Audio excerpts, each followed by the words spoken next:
સાબુદાણા બટેટા બાફવાની માથાકૂટ કે વધારાની મહેનત વગર જો કંઈક ચટપટું ખાવું હોય તો વ્રત ઉપવાસમાં તો બનાવી જ શકાય છે। એના સિવાય પણ તમે આને મહેમાનોને સર્વ કરી શકો છો। તો એના માટે કાચા બટેટાના છીણમાં થોડું મીઠું એડ કરી આપણે એને સાઈડમાં રાખી દઈએ। ત્યાં સુધી આપણે અહીંયા એક મિક્સરનું જાર લીધું, એમાં આપણે તીખા 3 મરચાં, એક આદુનો ટુકડો, થોડા ધાણા, એક મુઠ્ઠી જેટલા સિંગદાણા, સ્વાદ પ્રમાણે મીઠું, એક ચપટી જેટલી ખાંડ અને થોડું જીરું એડ કરીએ।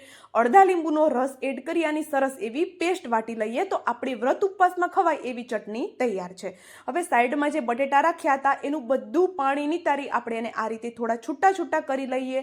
એમાં આપણે અડધી ચમચી જેટલું જીરું, સ્વાદ પ્રમાણે મીઠું, મરીનો પાવડર, થોડા લીલા ધાણા અને થોડી એવી બાઇન્ડિંગ આવે એટલો આરારૂટ પાવડર એડ કરી સાઈડમાં રાખી દઈએ। કાચા બટેટાના સ્લાઇસમાં ચટણી એડ કરી સરસ એવું મિક્સ કરીએ। હવે જે લોટ બાંધ્યો હતો એમાંથી આ રીતે પૂરી બનાવી સેન્ટરમાં આ રીતે ચિપ્સ રાખી એક ટિક્કીનો શેપ આપી દઈએ। હવે આ ટિક્કીને ગરમ ગરમ તેલમાં એડ કરી એકદમ ક્રિસ્પી કરારી થાય ત્યાં સુધી તળી લઈએ। તો ઉપવાસ માટેની રેસીપી